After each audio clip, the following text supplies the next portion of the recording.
দেশের সাম্প্রতিক বন্যা পরিস্থিতির কারণে থমকে গিয়েছিল প্রখ্যাত সঙ্গীতশিল্পী রুনা লায়লাকে সম্মাননা জানানোর বিশেষ আয়োজনটি।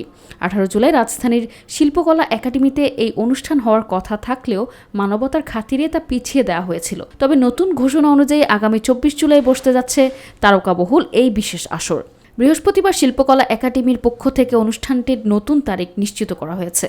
শিল্পকলা একাডেমি এক বিজ্ঞপ্তিতে বলেছে, রুনা লায়লার প্রতি গভীর শ্রদ্ধা জানাতে এবং সঙ্গীতের ভুবনে তার অবদানকে জাতীয়ভাবে সম্মানিত করার লক্ষ্যে তাকে সম্মাননা দেওয়ার উদ্যোগ নেওয়া হয়েছে। 24 জুলাই সন্ধ্যা 6টা 30 বাংলাদেশ শিল্পকলা একাডেমির জাতীয় নাট্যশালা মিলনায়তনে আয়োজন করা হয়েছে রুনা লায়লাকে সম্মাননা প্রদান ও একক সঙ্গীতানুষ্ঠান। সংস্কৃতি বিষয়ক মন্ত্রণালয়ের পৃষ্ঠপোষকতায় এই অনুষ্ঠানে বর্ণাঢ্যদের সাহায্যার্থে গাইবেন রুনা লায়লা। 6 দশকের বেশি সময়ের সঙ্গীত ক্যারিয়ারে এবারই প্রথম শিল্পকলায় একক সঙ্গীতানুষ্ঠানে গান শোনাবেন রুনা লায়লা। অনুষ্ঠানে প্রধান অতিথি থাকবেন সংস্কৃতি মন্ত্রী নিতাই রায়চৌধুরী।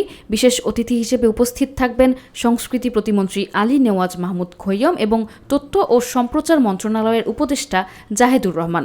সভাপতিত্ব করবেন সংস্কৃতি বিষয়ক মন্ত্রণালয়ের সচিব কানিজ মাওলা। স্বাগত বক্তব্য প্রদান করবেন বাংলাদেশ শিল্পকলা একাডেমির মহাপরিচালক কবি শেখ রেজাউদ্দিন স্টালিন।